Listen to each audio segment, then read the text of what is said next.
Welcome everyone to the Resilient Minds podcast. I really want to just, first of all, thank you for coming on the show, Lisa. But we got Lisa Hough here with us. Thank you for being here. I'm very grateful to have you. Thank you for having me, Eric. It's really a pleasure. And for those that, may not know Lisa, I want to just give a little brief intro about the magic that you have been curating around the world, Lisa. So for those that don't know, again, she's been a dedicated advocate for Bitcoin, not crypto, and is committed to bridging the gap between our amazing Bitcoin community and energy companies as a whole. So she's really seeing these catalysts of connection being an important way for us to create a widespread adoption, and this being a prominent role for security in national and global security. And I agree with this. Forbes has recently acknowledged Lisa as one of Bitcoin's most prominent voices, which I really want to just acknowledge that. That's amazing to hear. And Lisa engages with amazing institutions, public companies, university foundations, and substantial Bitcoin holdings. So thank you again for taking the time. I know you were recently at the Bitcoin conference in Nashville, and I'm excited to learn more about it. But first and foremost, I know our time is our most precious resource, and I just want to say thank you for taking time today to being with us. No, I love it. Thank you. It's great to be with you and great to see you again. Really enjoyed meeting you in Madera when we were there earlier in the year. Yeah, it was really nice to bridge that gap, and I remember observing the colors that you were always wearing. You're always wearing full colors. You're always full of light, and it's something that I always pay attention to whenever I'm anywhere. Is how people are expressing themselves without really needing to say anything. And I remember you having super colorful outfits on, really paying attention to, that. So I think that that's always something that shows a lot about our inner world. Interesting. Well, thank you. I really appreciate you noticing. Thank you. I don't remember what I had on, but thank you. Yeah. Yeah, I really pay attention to the colors. I think that this is a huge way of communication, because even though we didn't talk prior until like closer to the end of that event, I remember just seeing all the colors. And I think this is something that we do unconsciously, a lot of us, but I've just become extremely aware of it over the course of the years. So, but without going back, talking about fashion, as much as I love it, I'm excited to discover a little bit more about you specifically, and then, go into the depths of the details of how you see energy and Bitcoin, private equity coming together. Share with you a little bit about what we're doing and how you see things coming together even more. But before I go into anything, I always ask all our guests is, we've always bridged this experience of our life into our why. And so I always find that through life, our experiences is what determine our why. And so I'm curious to know, as to throughout the journey that you've been on, and I know you've had, a lot of experience in multiple different verticals. I'd love to get curious as to what gave you this turning point of wanting to go deeper inside of energy, private equity, Bitcoin, and maybe it's something even before that that gave you this purpose, this yearning, this knowing, because you come from you're also extremely peaceful and tranquil in the knowing of what we're building as a community. It's like this centeredness that I can really appreciate, and I'm certain a lot of others do. So I'd love to know your why and your experience. Well, thank you, and thank you for acknowledging that. I do hear from friends often that that when they're with me, they feel very calm, and that makes me feel great. Um, I will tell you that it's not always calm on the inside, though, right? It's a rough place out there in the great big world, and the only person that is qualified to take care of you is you. I think I found Bitcoin. I know I found Bitcoin through trying to figure out how to take care of myself. I was re-entering the workforce after not working for a period of time, and looking to, make some investments in the market, where I'd always had a, kind of a financial advisor who had made recommendations on my retirement account. And I kind of tumbled, as we say, down the rabbit hole of, in this space. But once I got really connected to Bitcoin, I realized that it was like the solve for kind of inner turmoil. In that I'd always felt like I don't know how I will afford to live my whole life. Um, I don't know how I'll be able to protect myself. I think because I have seen family members, grow old, have health challenges. They didn't save enough money. And so, when you have the combination of the health challenge and not very much income, things can go desperately, terribly, horribly wrong. And so I've had this sort of turmoil inside that, there will not, that not that I would be in distress, but that I was like one day away from a distressful situation. So, like we're all kind of one day away from being homeless. And, I think our lives are, they really are precarious, and oftentimes things present that we don't expect at all. Life takes turns that we don't expect. And when I found Bitcoin and started understanding that, I didn't need anyone in my life except for Bitcoin, right? Like, obviously, I want my family and my friends around me, and I value and love them. But I didn't need um, a money manager. I didn't need any sort of special education, right? I don't have to have a bunch of letters after my name. There was nothing that I would lack if I just owned Bitcoin. And I think what I love most about that is that there's nothing anyone will lack if they just own Bitcoin, right? There's no person ever that needs to hire a financial advisor ever again. They cannot give you better advice than just buying Bitcoin and holding it. There is no better advice. There never will be any better advice. And so I loved that.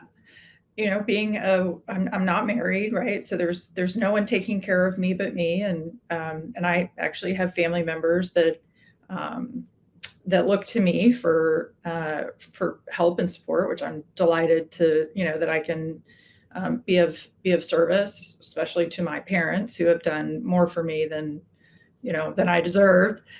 Um, so I think that's why I feel so connected to this space, is really just the ability to my daughter often says, Mom, you speak in words that people think in. And so that's, for me, like my greatest mission is to be able to try to open a door and connect people to Bitcoin. So whether or not that's an energy company or a private equity group, or a women's group, or my church group, right? Like, what lens can they open their eyes to Bitcoin with? How does that work? So that's why I leap out of bed in the morning. I love getting to talk to people about Bitcoin.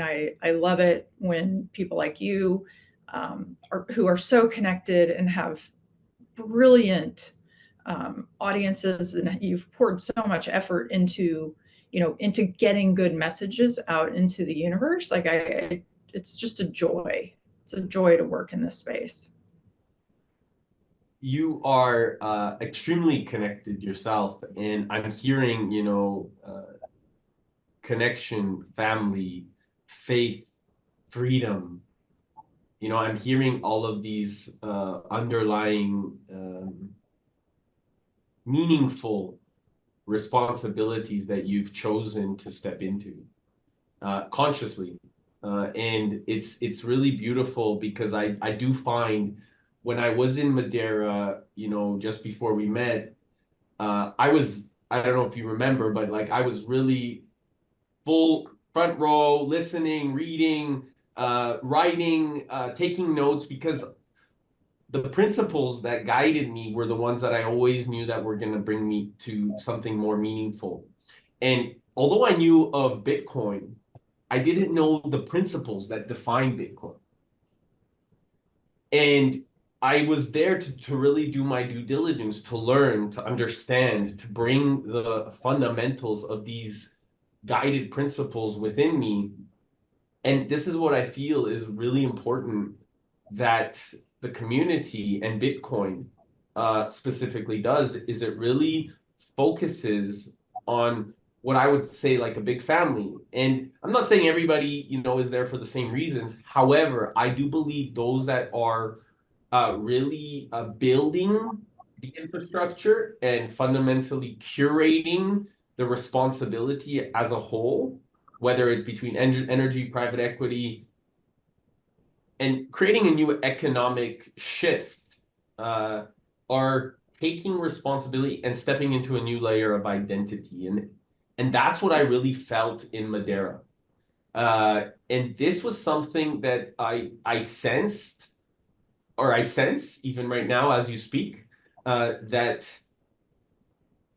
by stepping into that deeper root of connection, more of us can actually take responsibility in the way that we choose to drive our lives. So, what is it that within you and this feeling of family, of bringing people together? Because it's really community that allows. It's not like one person is outshining another. Everyone is shining together, and that's what I really noticed, is that there is no competition. Everyone is working together. People are not choosing to outshine another. It's like it doesn't feel like people are competing in the Bitcoin community. People are wanting to really serve and support alongside each other, which I've noticed in other communities, uh, in whichever way that has been, and maybe that probably was just a reflection of me. And at this point, it's like this is the vehicle that I feel that brings a whole new layer of consciousness to the world, but also brings an operating system for the people, by the people, to the people. So Right, I'd love, exactly. yeah. So I'd love to see what your worldview of that is, in terms not just U.S. or North America, but as a global economic shift. Yeah. I mean, I think what kind of pops into my mind when you were saying those words were, it's like those kids' toys where, um, like the Jack in the Box or whatever, you wind it up and it springs out. Or if you've ever like opened a can of something and then all these kind of worms like spring out. But like I view that as a really positive, like all of these ideas can suddenly bubble up through what has been to the surface. And what I mean by that is that, if we live in a dollarized world, right? We have lived in a world that has been controlled by the dollar. Right. And money is an expression of our opinions, right? It's a way for us to communicate our wants to others.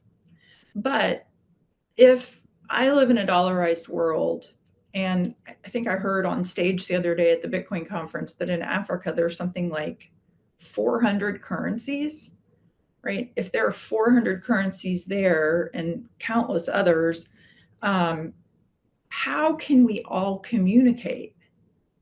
And the answer, of course, obviously, is that we don't do a good job of communicating. There's always somebody trying to exert control over others by manipulating the money. And so I view Bitcoin as this language that is available to all people.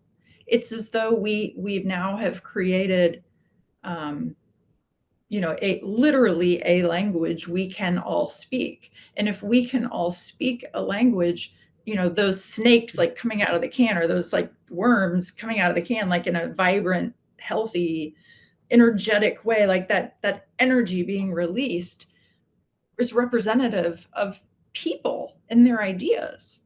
Because right now we have no way of knowing what women in Iran are focused on, or what families in Cuba or Uzbekistan, or right, like I don't know anything about them. I don't know what their economy looks like. I don't know what they want to create. I don't know what they write. Like, we don't have any way of knowing this because we don't have great communication, even though you and I are sitting here streaming over, you know, devices that are undoubtedly expensive and complicated to make. We still haven't figured out how to let every voice in the world be heard. And with Bitcoin, you know, it's the only form of property or language that can be held by every person, you know, held or spoken by every person on earth, regardless of their rights. So, regardless of property rights, everyone can hold Bitcoin, regardless of their the right of free speech. Everyone can speak Bitcoin. And so, since we know that money is on one side of every single transaction on earth, if we unify the money, we can unify the people. It's brilliant. And this comes back down to your principles, which is, you know, connection, faith, family, freedom, which is what's the driving. And so I always say the principles that guide us will be the ones that define us. And I'm also listening to the language, you know, the way that you're communicating is very fundamental. Is like we the language in which we exchange at will create a lot more economic prosperity for our connection, our family, our faith, our freedom. And so one thing I wanted to raise a curiosity about, because you talked about holding on or hodling. Is there a possibility for economic prosperity, just like the energy infrastructure of creating and building the energy infrastructure? Is there a possibility of that exchange, or instead of it like the Bitcoin to be more exchanged, so people can not hold on or hoard it or hold on for dear life, but actually exchange it so that people can use this language in terms of their decisions? What are your thoughts on this? Well, definitely, definitely. And maybe we can dive into the energy piece in a minute, and I'll connect some dots over there. Please. Um, but I think, like, you know, just to maybe get ugly really fast. Yeah.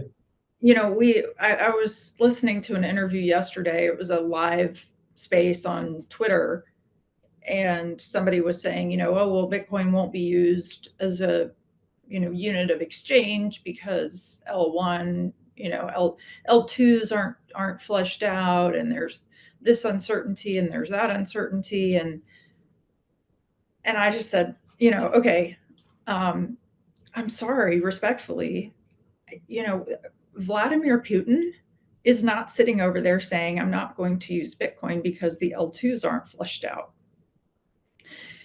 What he's probably saying to himself is, wow, I'm the second largest producer of natural gas in the world. And those people over there in that country with that wear red, white, and blue and celebrate the 4th of July, who are the number one producer of natural gas in the world, they're now telling me that I can't sell my own natural resource into the open market, and that I can't use their language of preference. I can't use the dollar. So we have sanctioned a country with an enormous amount of natural resources, and that sanctioning is a signal to every country on earth that you don't control your own resources, right? It's really our way of saying we control the Russian assets even when they're in the ground, because we're not going to let you communicate those resources to others because we think you're bad, whether or not they're bad or good, right? Like, I don't want to get into that, but the notion that another country should be controlled by the United States and should only be able to transact with their natural resources using our unit of account or unit of exchange is, I would say, just old fashioned, right? That maybe that's how it was done. It was done that way forever.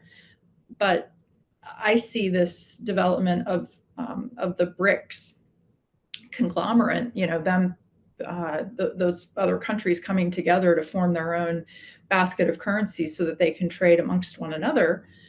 I see that as just a mere stepping stone to the other side of the river, right? And on the other side of the river is Bitcoin, because there's no country on earth that should be taking foreign exchange risk or any sort of counterparty risk now that we have Bitcoin. And the ultimate flex in the world is freedom, and freedom is built with energy.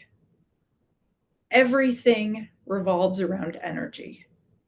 And it's the reason why we go to war, and it's the reason why Bitcoin will stop wars. We cannot control other countries once they opt into Bitcoin. And so, when I hear people arguing about when Bitcoin's going to be mass adopted, I don't know. I do know that it just makes sense for Russia or the folks with all of the natural resources that are not owned by the US. It just makes sense for them to transact in Bitcoin. Right? Think about it. You could do, hundreds of millions of dollars, billions of dollars, in 10 minutes virtually for free. I mean, I saw a great tweet the other day from Parker Lewis, who I worked with at Unchained, and he said, it was something like, setting aside that the U.S. government is selling Bitcoin, let's consider that they sold $2 billion worth of Bitcoin, on a Saturday night or whatever it was, for 66 cents, completely outside of the US banking system, right? Like, put all of that together. That's the power of Bitcoin. And that's why every nation on earth will end up using it. So, where I completely appreciate Donald Trump coming to the Bitcoin conference and throwing his support behind Bitcoin, RFK coming to the Bitcoin conference and expressing his deep knowledge and support for Bitcoin. They need Bitcoin. Bitcoin doesn't need them. We as a nation need Bitcoin because it is a means to protecting our energy, our onshore energy, and energy is at the root of national security. And also, play out some mathematical, look at the math over time. Like, maybe we fix our deficit. We certainly, I think I think it is the only way that we fix the horrifically decrepit infrastructure in the United States without burdening the taxpayers is through all of the new ways to monetize energy through Bitcoin mining and all of the new sources of energy that Bitcoin mining will bring to fore. I love how you're bridging the old-fashioned system through bricks to Bitcoin, and then fundamentally taking it into energy. Because everything is energy. Everything is pure source energy, pure source consciousness. And we've been conditioned to think that energy is scarce, where in fact energy is infinitely abundant, which is what we're part of. And so it's interesting that our predecessors really wanted to control that component of energy and create that illusory story of scarcity versus the abundant component of what's possible and how we're capable and willing to come together to create this abundant source as a team. So this decentralized component of no more control and really bringing that energy together.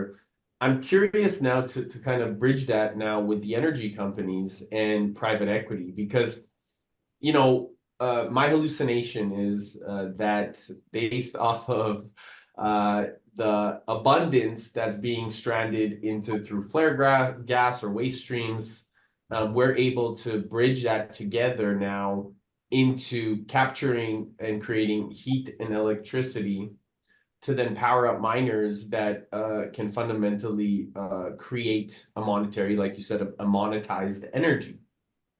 So how are you, with your experience, recognizing that bridge of coming together to catalyze, some of these oil and gas companies where they would just, be inefficient and put it off into the universe, whereas now we can actually capture that and turn that into a monetizable, secure, decentralized asset?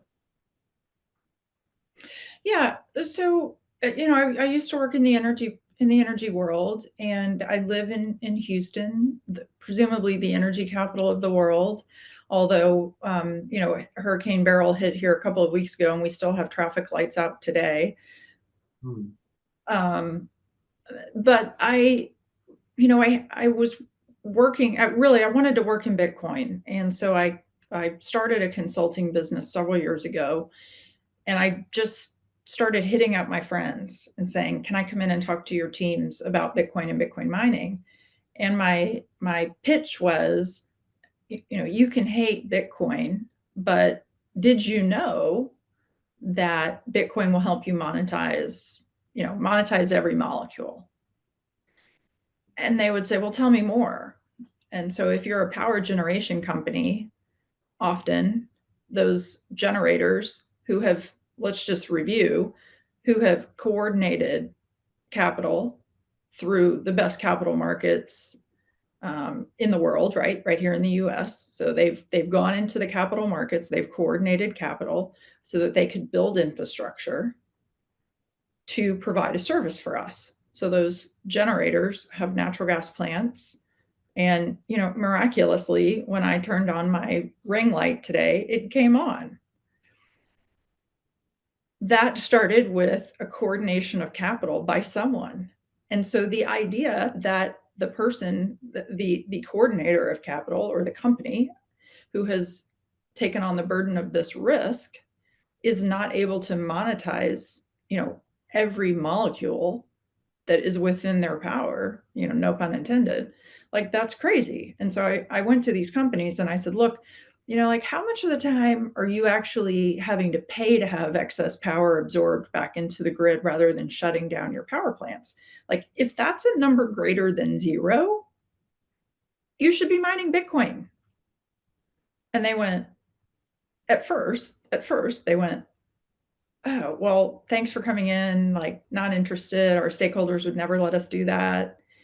And then a few months went by and we spoke again. And then like a year later, I saw them at a Bitcoin event, and they came up to me and told me they were working with ERCOT to get permission to mine Bitcoin. Um, that's happened with multiple power generation companies. But then you've got, there's a lot of conversation around flared gas, and there's people that are doing incredible things around flared gas, right? You've got Giga Energy, you've got Upstream Data, Crusoe. But there's also a world in which you have um, you have a pipeline to take your gas away, but it isn't necessarily as economic as it could be. So yesterday I was speaking to a company. They have assets in Kansas, and their assets, this gas goes into a pipeline that goes into Chicago, which a lot of the times makes complete economic sense for them. That makes all their models happy. Everybody goes, "Yeah, this is great." But at times when the demand is low, they really aren't um, monetizing, and it's not as accretive as it could be. And what they're figuring out is that they might now take what is they could be paid $2 in the market for, or $3, um, in an MCF in the market for, and they can actually realize like $8 by mining Bitcoin with it. So you now have the ability to have economic dispatch of assets. So I'm going to look at the price in the pipeline, and if it is under whatever the threshold is for mining Bitcoin, like I'm going to mine Bitcoin. But when it gets to be hugely cold or hugely hot in Chicago, right? And the price spikes, like I can sell the gas into Chicago. But then there's this whole other world, who I don't think there's anyone better that talks about it than the team at Marathon, Fred Thiel specifically, if people will just Google some of his presentations that he's given recently. Where like he's made the comment that every building will have Bitcoin mining as a part of their mechanical plant. I wholly believe that, and plan on continuing to knock on the door at Gerald Hines, who's based here in Houston. They're the largest private developer in the world. I think that's right. Like they should be mining Bitcoin in all those buildings. Um, waste heat from other processes. I met with an ice manufacturing company maybe a year ago, and they have a bunch of waste heat, and they're trying to figure out how to monetize it. I've heard people say that your car will be mining Bitcoin eventually, your toaster will be mining Bitcoin. Like, I don't know, but there's really smart people working on this. And if Bitcoin becomes the asset that we believe it will be, right? I believe it'll be millions and millions, if not tens of millions of dollars a coin. Like we will be figuring out how to, I will be recycling. I will be going to the restaurant next door and picking up their cooking oil so that I can run Bitcoin miners, right? Like we will be doing everything we can to scavenge everything on Earth that we can eke a molecule of energy out of. So all that to say, having these conversations with energy companies can really just be focused on what their bottom line is and helping them see that, fine, you can be in Elizabeth Warren's camp and be in this constant state of scarcity. You can have a scarcity mindset, or you can join me over here in the land of abundance, and let's think about really harnessing the power of this beautiful earth and providing for all of the beautiful people that live here, and let the beautiful people surface their beautiful ideas and get paid for them. Like there is that world out there. We can get there. Again, we've got to cross the river, so to speak, from here's how we used to do it on this side of the river, and now we're literally walking across water to the new side of the world. And the new side of the world is a land where energy is abundant, and people live in abundance, and people, more than that, can live without fear and dread, right? People can just live with hope and joy and have fun watching their kids run around and the summer and dig into their schoolwork. And I don't know, I just see a world that just gets much better. Every place that touches Bitcoin, I feel like Bitcoin makes it better. And it's really beautiful because you're taking responsibility now for what we get to create for our future generations versus some of the choices that our predecessors have taken to actually take away from our future generations. And so this is something that I'm hearing too, is like really bridging that gap of saying, no, like, we're not wanting to repeat the same patterns that our ancestors have. Not blaming them, not like it's like Socrates had said, or Buckminster Fuller had said, it's not about breaking down the old, it's about building the new. And it's okay, we can have compassion to those experiences. We don't need to blame anybody. We can just say we'll take responsibility and we'll change the way that we think so that as a result, we decide and commit to creating a world where we're really cultivating harmony. And this harmonious atmosphere and environment is what changes the opportunity to bridge energy, capital, and labor. So we manifest a prosperous economic ecosystem. And that is what I'm really excited about. You know, I'm really excited about manifesting that as a family, as a team, as a multiple different organizations where we're willing to really bridge that. And I'd love to get curious about the capital side because we just talked about the energy side. So now the capital side of private equity and communicating that this is like a major alternative investment that can be unified into helping them see from the traditional side of things that this can bridge into a really more again alternative investment that changes the nature of the marketplace.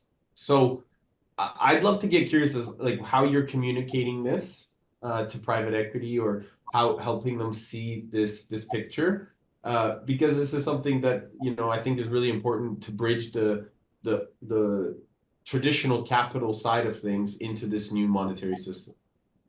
Yeah.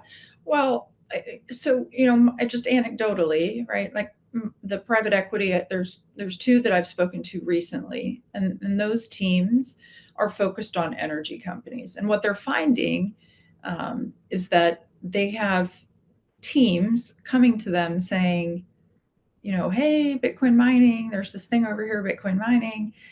And for the last several years, the private equity guys have not given the time of day to Bitcoin mining. And I know because I've met with those teams, right? Those teams have found me on LinkedIn or found me on Twitter or saw me at a conference somewhere. And they've reached out and I've sat down because those teams often don't know anything about Bitcoin. I mean, there are probably, I don't know, 10 breakfasts that I've had in the last year where, we go sit at this diner near my house and everybody just sits around the table and the guy that's at this smallish, energy company will just be like, yeah, but what about this? And what about it's like Bitcoin in a fire hose, right? It's just, you're just answering for all the FUD that's in the market because the signal that they hear, what's stirring in their brain is this ability to economically dispatch capital or to economically dispatch an asset. So they've caught the signal.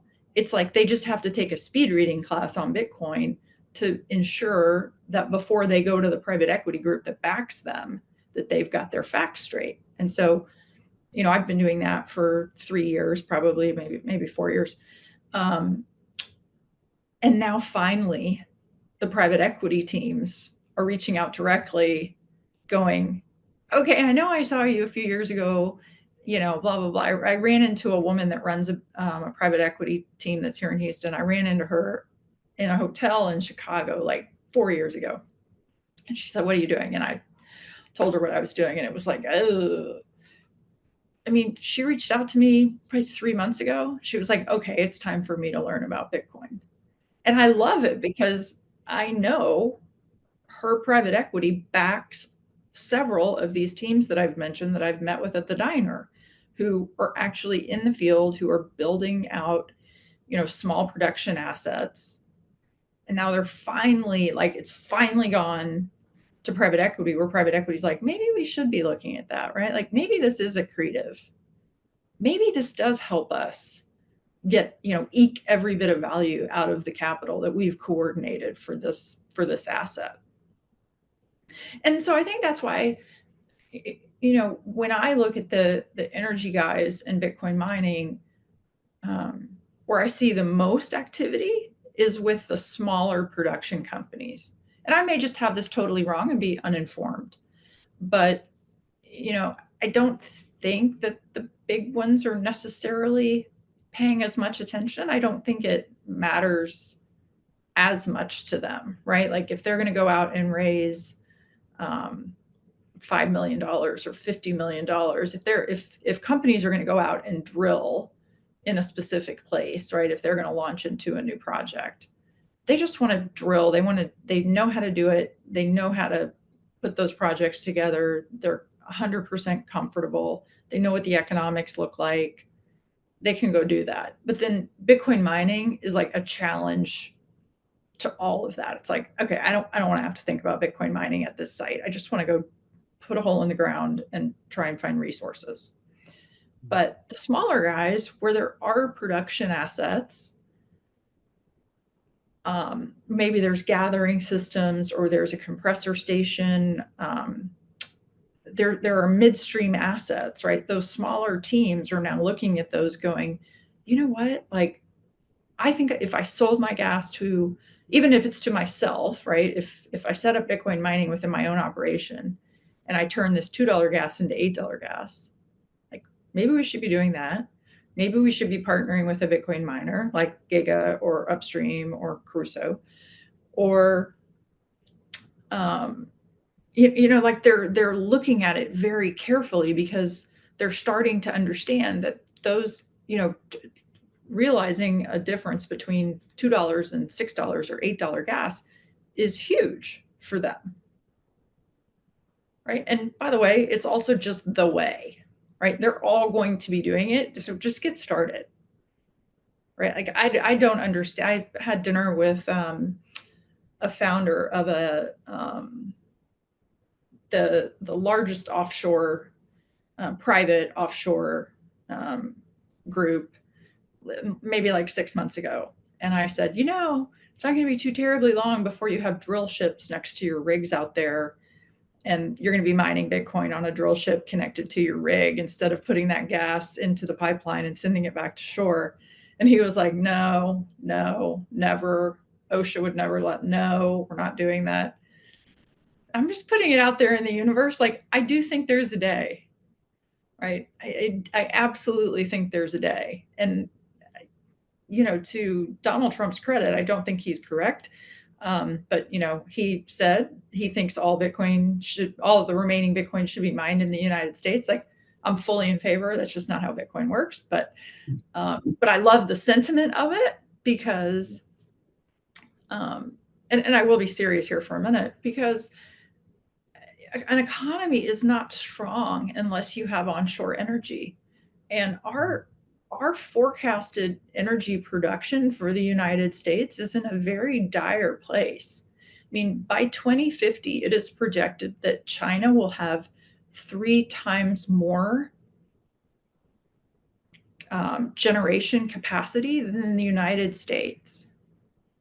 Right? Like, think about that, where we were. So that's 25 years from now. Think about where China was 25 years ago compared to the United States, right? Where there is energy, there is wealth. Where there is energy, there is national security. I mean, national security is diplomacy. And it is, to me, fundamentally onshore energy production, or, homeland energy production. We must have it because it feeds kind of the third leg of the stool of national security, is a thriving economy, right? We have to have a thriving economy so that you and I can, everybody can earn, have a job, earn a living. Now we've got a way to store our energy or store our wages, but you want to see successful companies. Successful companies mean successful states, right? Revenue from companies goes into state economies. That's good for everyone. Anyway, so I think that topic of, energy, Bitcoin, national security is something we should be giving much more consideration. Well, and I also think, like, just to speak to the people, like the component of bringing this financial security, from this financial security, people then start to create that vitality, that financial vitality. And from that vitality, they start to create independence. And from that independence, it cultivates freedom. which then from that freedom, it creates absolute financial freedom. And so it's this opportunity where, as a result of us doing that in economic prosperity, from all of us taking responsibility from it, then the people get to really follow their dreams, create a life of full purpose and contribution and growth, versus thinking it's just about ego or holding on, or like uncertainty and fear. And it changes the way that people get to look at life. It really puts them into that place of peace and tranquility so that they could serve more, do more, be more. Please. Yeah, well, you made a great point. Um, and when I think about what I sorry, I'm not phrasing this quite well, because where I'm trying to go is, what I love about Bitcoin is that it gives me the opportunity to think about what I want to think about. Right? Like, I don't have to wake up and fill my mind with all of the garbage narrative that the mainstream mafia pumps at us all the time. Right? And it gives you this ability to really consider the truth in every transaction, whether it's this interaction or a commercial interaction. If it's what is truth? This it gives you your time back. And I think it's so incredible when I talk to Bitcoiners, and like, so what'd you do this weekend? Oh, I was thinking, I read resistance money, and then I just kind of took the rest of the day so that I could look at my notes and just think about it. And it's like, that is freedom, right? No one in Iran said, I just read the book Resistance Money and I took the rest of the day to think about it. Like, no one in Cuba ever said that. Right? That is the American ideal. And that is what is, to me, incredibly hopeful about Bitcoin, because it gives you it fills me with hope, and it gives me so much of my time back. My hallucination is that more people in those places have probably thought about that than we believe. And because they are curious as to finding solutions. And the thing is that we're probably, again, from my perspective, is that we may not be listening to them because of where they are located. And so by uh, cultivating Bitcoin, we may give them greater voice. I And love so that. this, yeah, and so I really wanted to share with you, at least, I really observed the way that you guys, you lady and the gentleman that you were on stage with, at on the panel for the energy infrastructure, and that whole conversation about really the energy infrastructure. And the final kind of distinction that you all made was, we have the tech, we have the systems, we have the vehicles, and what we're needing now is the curation and the innovation of the contracts. And so this really piqued my ears up, because, as you know, since Madeira, I've been really working behind the scenes and putting a lot of pieces together that I've seen that need to come together so that we can start to maximize as a community to bridge this energy infrastructure, private equity, and Bitcoin mining. So I'd love to uh, emphasize or create a hypothetical with you of what we have developed and get your insight on it. So if that's okay. And this is also, I hallucinate that this is also going to be in benefit for our future generations, or anybody that may or may not want to look at the experience here in months' times or years' times or something like this. So I've been, as you know, I live in Alberta, in Edmonton, in Canada. And so I've been in the oil field in the past, and I really cultivated a lot of relationships over when I was growing, up and I worked in the oil field as a welder, so I got to get to know a lot of people in the past. And when I went back to university to go to accounting and finance, a lot of those gentlemen had continued on and become foremen and things like this, and superintendents and so on and so forth. And now a lot of them are maybe project developers, engineers, and things like this.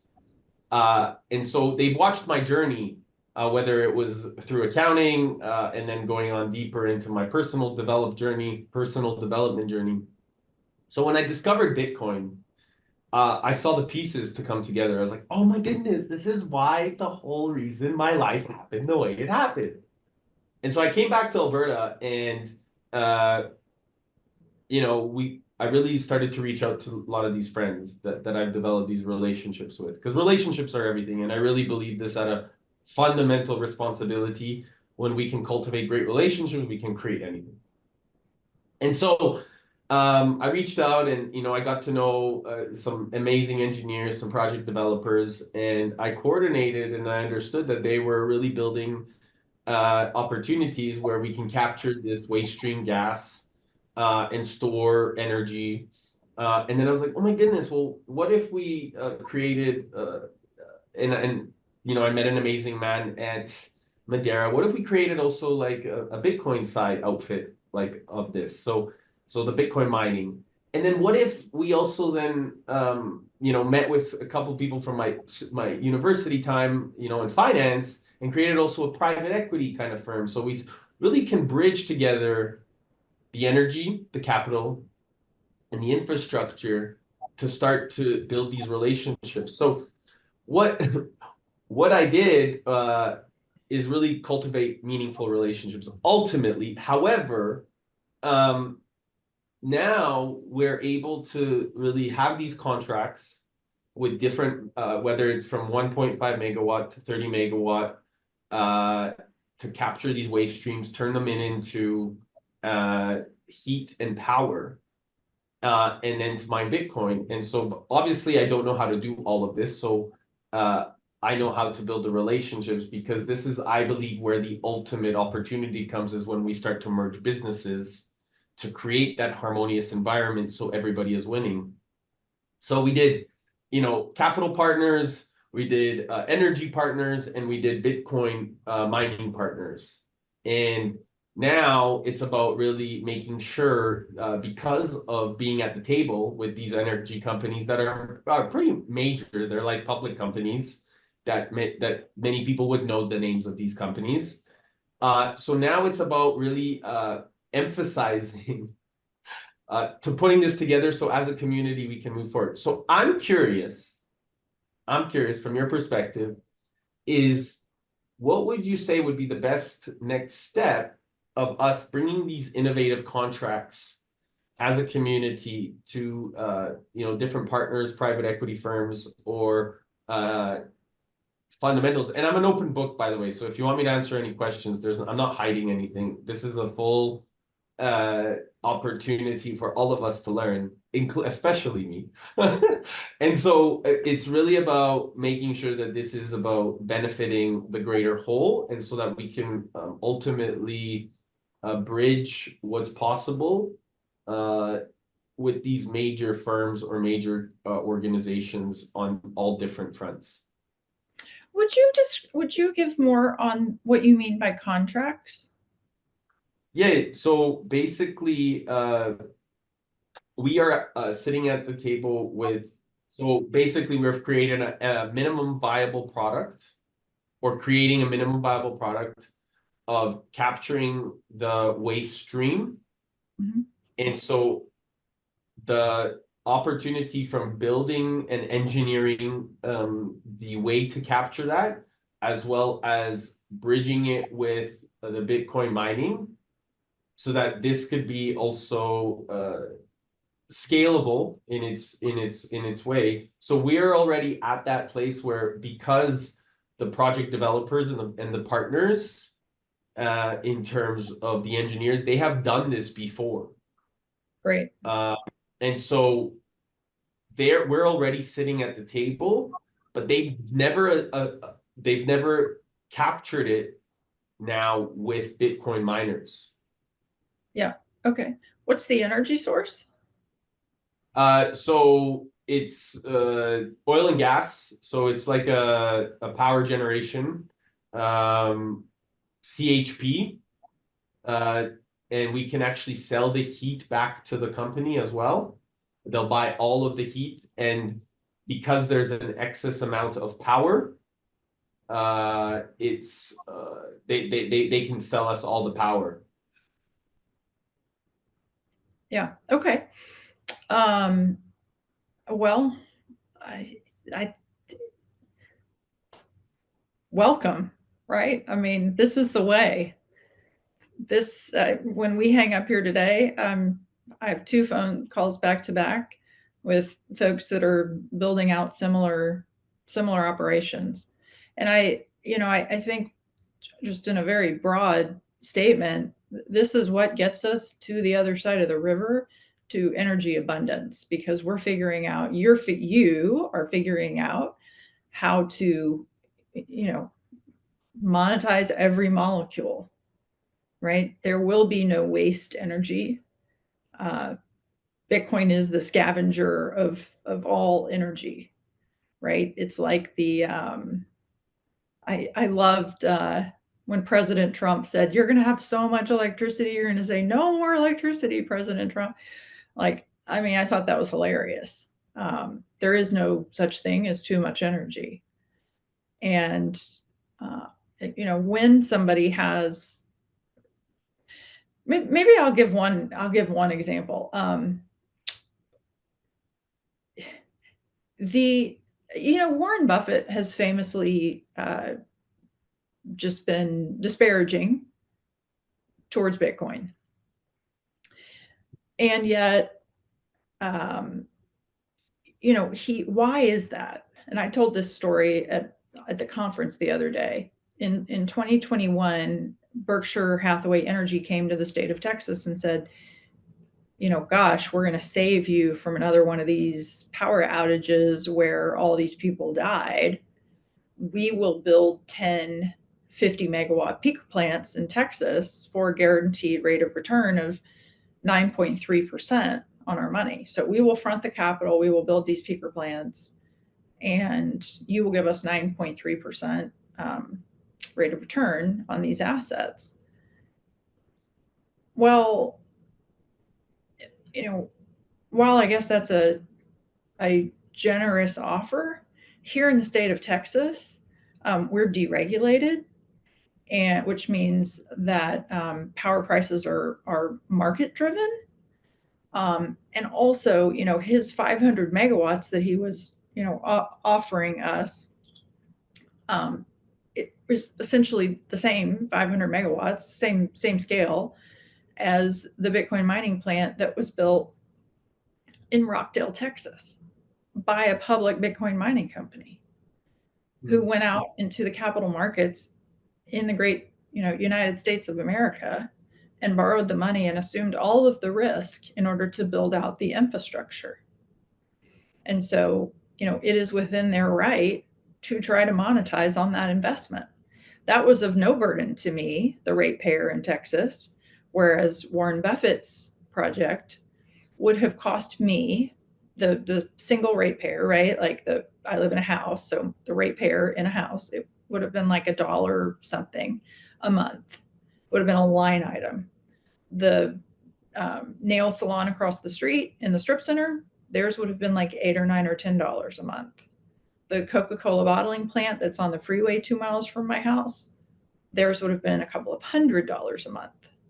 It was like insurance against another power blackout. Why should I carry the burden of that so that Berkshire Hathaway can make 9.3% on their money when America has Bitcoin miners who are willing to go in and coordinate capital, right? They're willing to go in and raise money or borrow money in order to build out infrastructure, and they take on all of the operational risk. No burden at all to me, and it's the same 500 megawatts. So when Texas needs power, those miners shut off right? Which is essentially putting 500 megawatts back onto the ERCOT grid. That's exactly the same number of megawatts as Warren Buffett proposed. So to circle back to you, what you're basically trying to do is utilize effectively the capital markets within the current system so that you can monetize energy, and we no longer have to have the discussion that there's not enough energy. You're literally looking at the creation of an asset that um, essentially provides for all of us. I mean, I sort of look at the Bitcoin miners like they're the security guards of our money. They're out there coordinating capital so that those blocks can be made, and they're, along with the nodes, protecting our monetary system. They're enforcing the rules of the new system. So, there are many groups, and really everyone should be looking at every bit of energy that's out there and trying to figure out how to mine Bitcoin, right? Like, I hope Elon is trying to figure out how to put a Bitcoin miner in a Tesla. Yeah. And we certainly see it in the solar and the in the renewables markets, where those projects are only funded because of the incentives which the taxpayer, the ratepayer, ends up paying for. So Bitcoin miners are a way to put, way to amp up, harness the power of the earth directly for the benefit of the citizens of the earth. It's just a beautiful, virtuous cycle. And it creates that circular economy that we've always heard about, but we never really quite understood how it happens. Definitely. So, no, I'm happy to talk about your project. I mean, if you want to get in the weeds, um, happy to help in any way I can. So. I really would love to actually invite and see if there's a way that we can spend more time, or maybe invite you to being one of our advisors, so that if you're open to it, because I feel, based off of your awareness and knowledge, that you can also educate some of the people that I deal with in terms of private equity on the alternate investment side, in the importance of what we're doing, so that as a result, there is, as we're raising capital for some of these major projects, so that there is less hesitancy and more of a clear opportunity that they're seeing. And then also on the energy side, so that they are also recognizing the importance of offsetting their risk, because they are actually bringing their bottom line to a whole new standard of opportunity. And then, I mean, the Bitcoin miners, they already know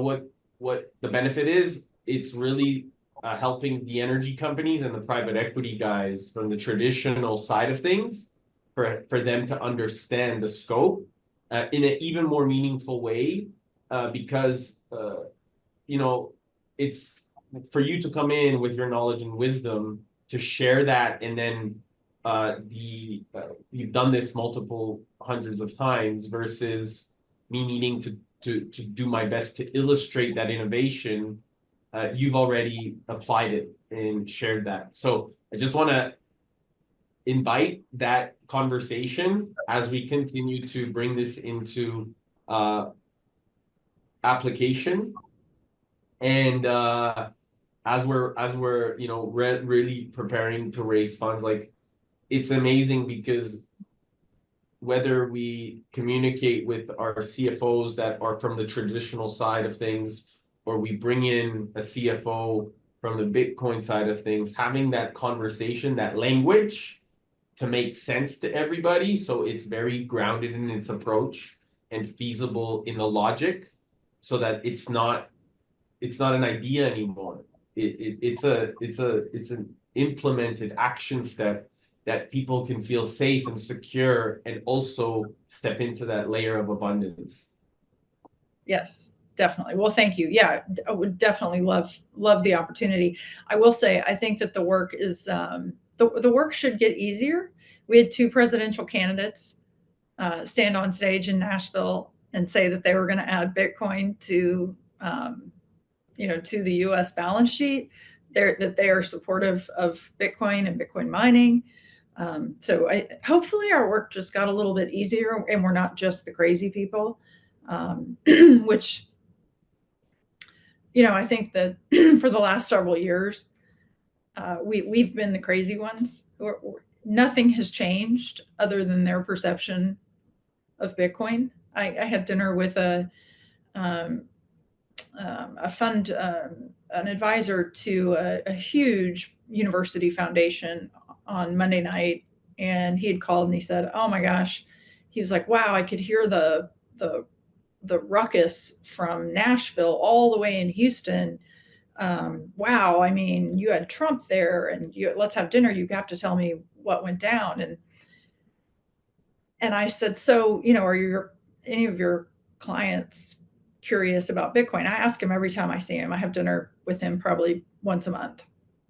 And I said, "Have any of your clients been asking you?" And he said, "Well, so much has changed." And I said, uh, "Actually, I think it's really just your perception. But okay, I'll give it to you that a lot's changed." I mean, yes, we have the ETFs. Yes, we have presidential candidates acknowledging it. Yeah, okay, yes, I give it to you. A lot's changed. But you and I know really nothing has changed other than their perception. We've been on the right page all along. Like we've had the power all along. Our intuition has been guiding us, and this is really beautiful to observe that our intuition has always been right, and that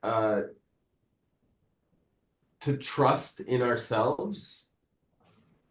And the more people that see this as a responsibility of trusting in themselves and to continue to follow that capacity, that as a result they can actually cultivate even more freedom and even more opportunity for others that continue to pave the way.